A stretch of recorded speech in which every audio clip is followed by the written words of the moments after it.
and gentlemen, where we're going, we don't need roads, but we do need a guest. And fortunately for that terrible segue, that guest is Chris Lloyd. Please make it come on!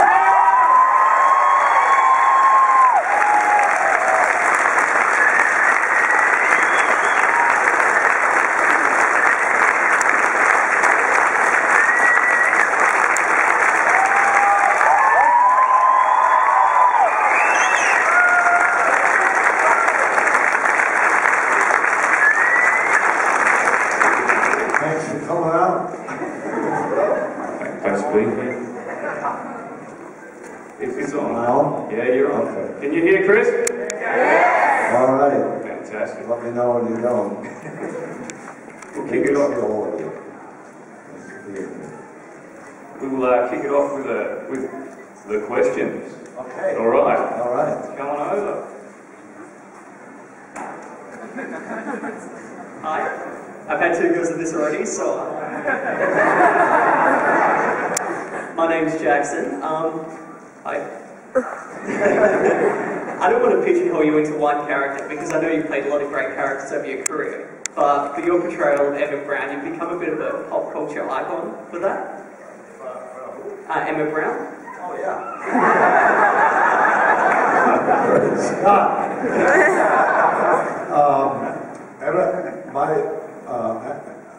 I just think that somebody said something just recently about what makes Back to the Future, the trilogy, such a great have such a great success.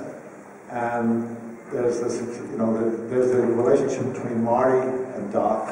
It's the quintessential relationship of a young man looking up to a kind of a very charismatic, sort of like an uncle who's full of energy and wisdom and excitement and doing all sorts of amazing things that open up the young boy's mind to the possibilities that exist outside the box.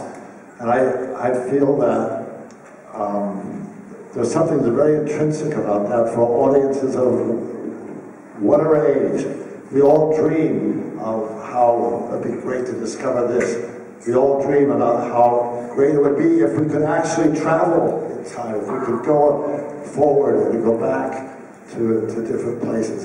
It's just such an appealing fantasy that we all, one time or another, we think about. And the character of Doc is just obsessed with discovery. I mean, he tries all sorts of stuff. He's got that crazy thing that he made up and he puts on his head so that he can know what you're thinking about, which of course doesn't work. But he keeps trying all the time to discover things. And Albert Einstein was somebody like that, who was trying to solve the space-time continuum and the way the universe worked. And he thought about it, and he came up with E equals MC squared, which explains so many things. But I mean, the excitement of that, to be able to think into this problem and come up with a solution which is mind-boggling. So Albert Einstein, and he also had some long white hair. And then there was a famous composer back when I was younger, whose name was Leopold Stokowski. And he was a genius. He was a very innovative classical music conductor. And he had long white hair. And I had a 33 and a third record album of a piece of music called The Planets, and the cover was the solar system with all the planets and the galaxies in the background, and Leopold Stokowski holding up a baton, conducting, the white hair coming back. That was a very, very, very strong image. Although my father, when he looked at it and see this guy with long hair, he said, I'm sure he's a great musician, but why does he have to have all that long hair? I ignored him. So that's kind of what I'm thinking.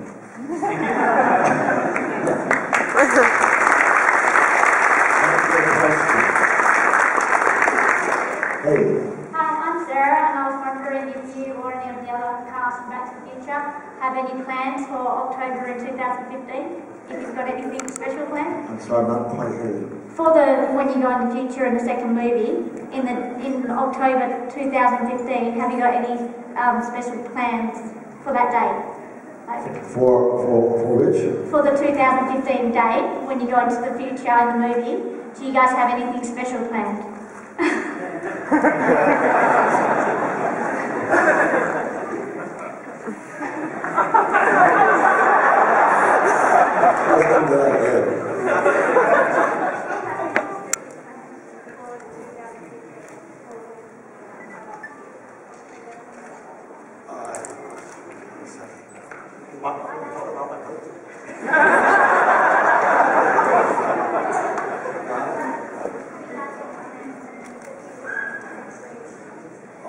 No.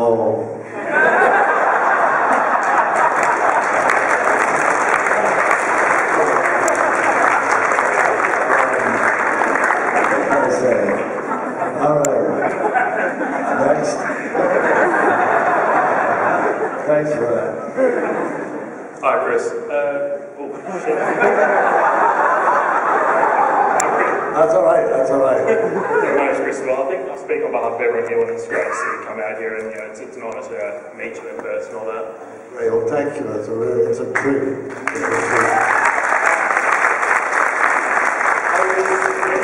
You're still close with Michael J. Fox now, and whether his mental health, his physical health is played a big factor in your relationship or anything like that up to now. Well, it hadn't occurred yet during the Back to the Future series. I see him now and then. I mean, to be frank, it's a degenerative disease, Parkinson's. So it's more and more debilitating no longer have it. As far as I know, they don't have a cure for it. But Michael is such an extraordinary person. I mean, imagine any one of us being stricken with that kind of disease when you're in your 20s. It's one thing to have that happen to you much later in life. But when you're in your 20s, and he was is still such a vibrant, energetic, amazing person. He gets out and he does all he can to raise consciousness and funding for research for cure for Parkinson's and other diseases. And he has just such an amazing sense of humor and a perspective on what's happening to him. He is not self-pitying in the least.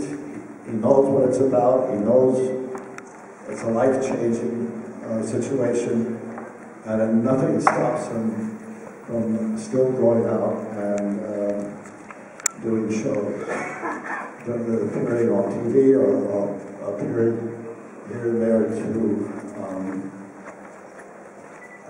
do what he does, talk shows, etc.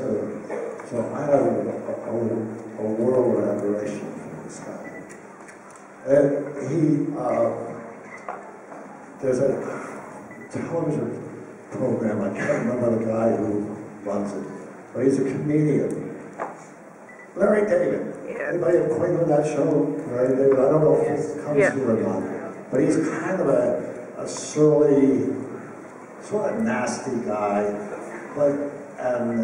who complains and kvetches about everything.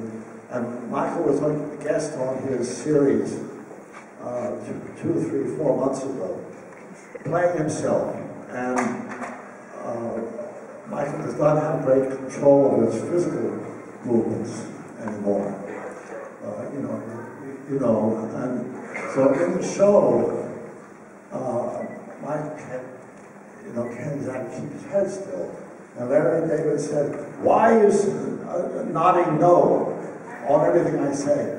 And Michael would say, "Larry, I have Parkinson's." And Larry David would not get it. And then Larry asks, "Michael, go to the refrigerator, get a can of beer." And Michael was coming back and he's shaking it. And so Larry David opens the beer, sprays in his face. And Larry says to Michael, "Why did you do that? Why did you shake the beer so I get sprayed in the face?" And Michael goes, "Larry,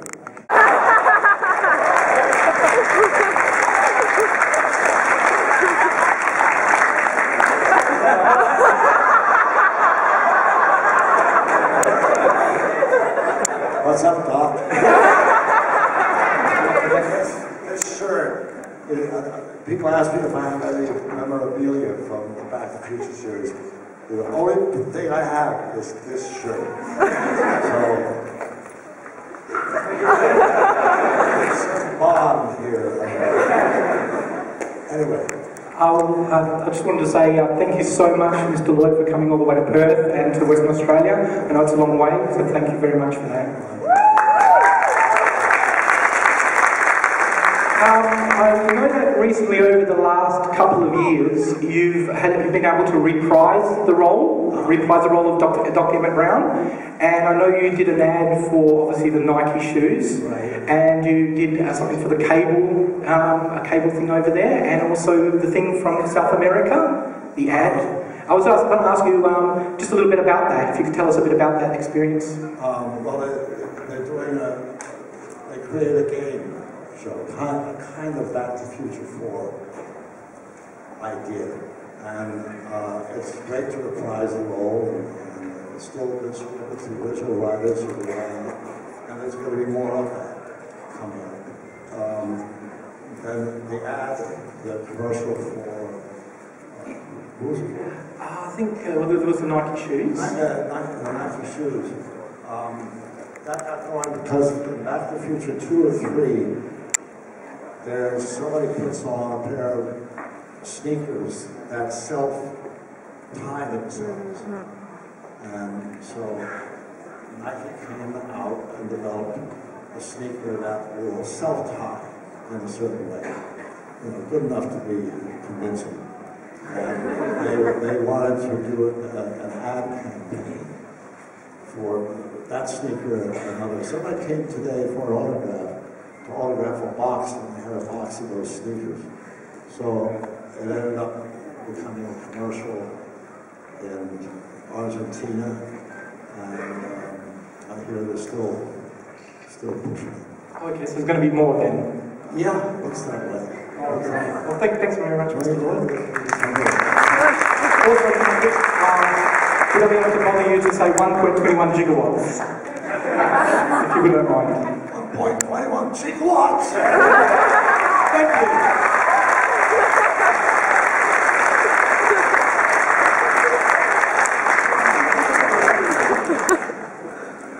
Good afternoon, Mr. Lloyd. I was wondering if you could speak a little bit about your preparation for your role in One Flew Over the Cuckoo's Nest and how much you drew on that for Doc Brown's character. Not at all. One Flew Over the Cuckoo's Nest was my first film, and I got to a point where I did a lot of theater when I started out. I grew up in New York City, and it was a logical place to go to act. And when I would submit, I would go to all the movie auditions or interviews that came up, and I went to quite a few over a period of 10 years or so. And I just did not make an impression. I never got a call back. I never was hired for the film, TV, anything like that. And I know that some actors who may be great in the theater don't make the bridge onto the screen. And I kind of felt, well, I guess that's going to be my story.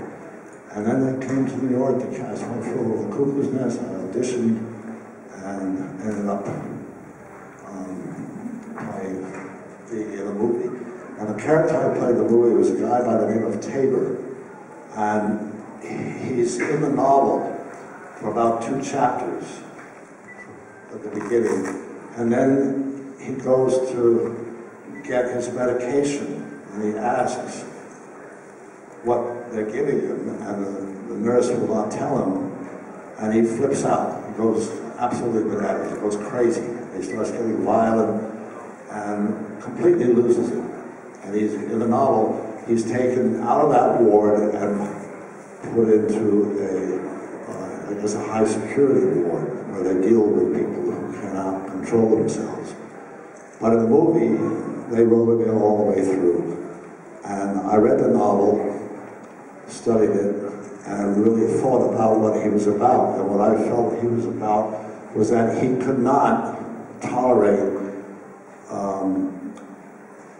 suppression. He could not tolerate anybody who got in the way of what he felt was just, what he felt was right.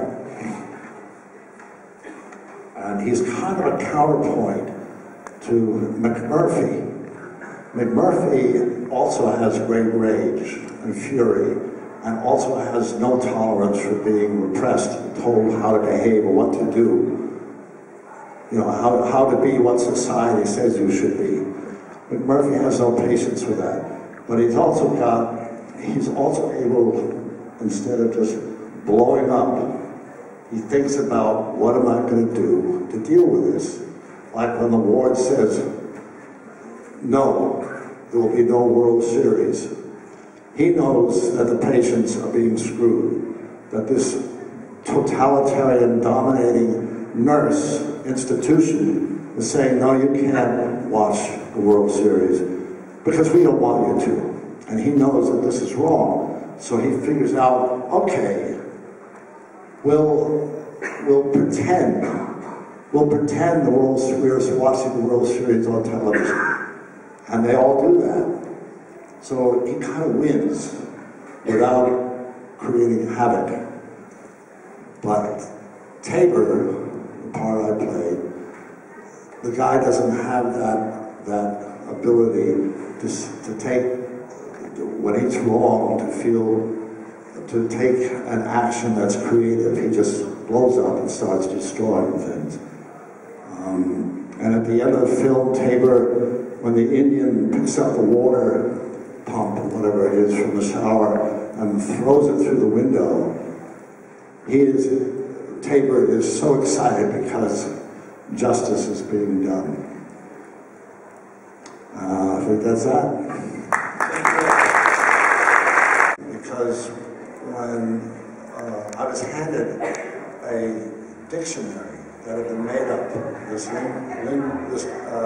linguist had made up an entire language with a verb, adjective, syntax. I mean, it was an entire language, and a dictionary, a vocabulary, with definitions and all that. So the language had already been created before they made that movie. Klingonese was, so that was a big help. But I hadn't done any role like that for film, and to this day, I don't know exactly what they saw in me that they felt that would work out, other than probably I wouldn't be as expensive as some other actors. I loved it. I loved all that makeup. I loved the costume. I got this incredible costume, the makeup, and he was so unapologetically evil. He would do anything to accomplish whatever he had to accomplish. But what was your favourite role to portray? It's tough, because I've done a lot of films that don't necessarily become big commercial hits, so unless you really search for them, you don't find them. But certainly Back to the Future, and to be associated with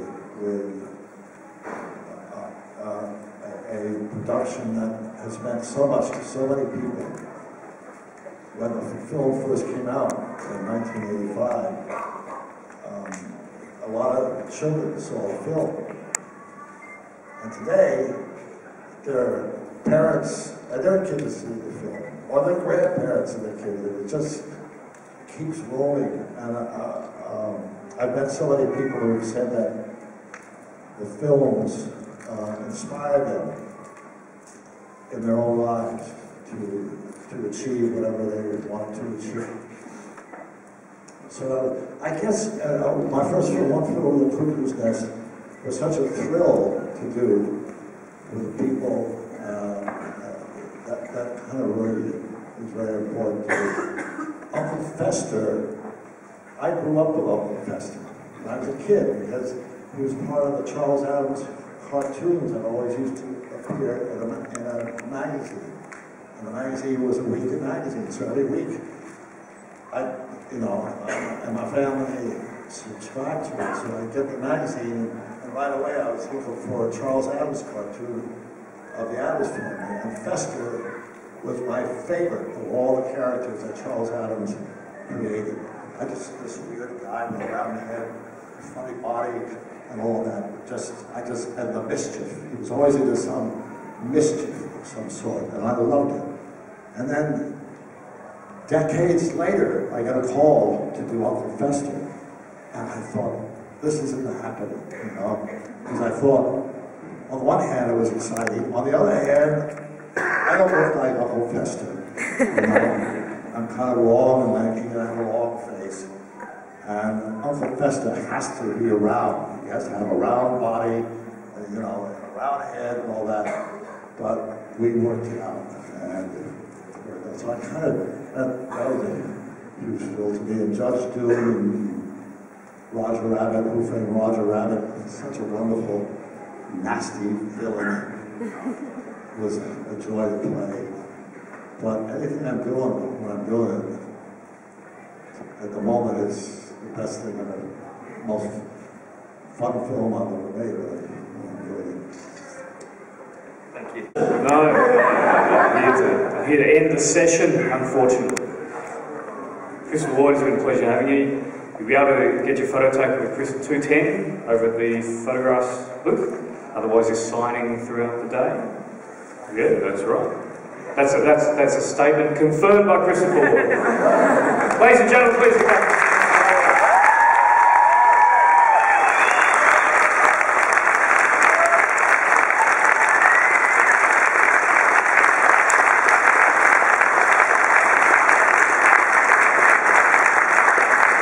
Thank you all so much for being here.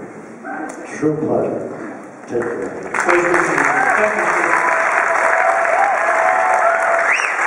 Keep that applause going.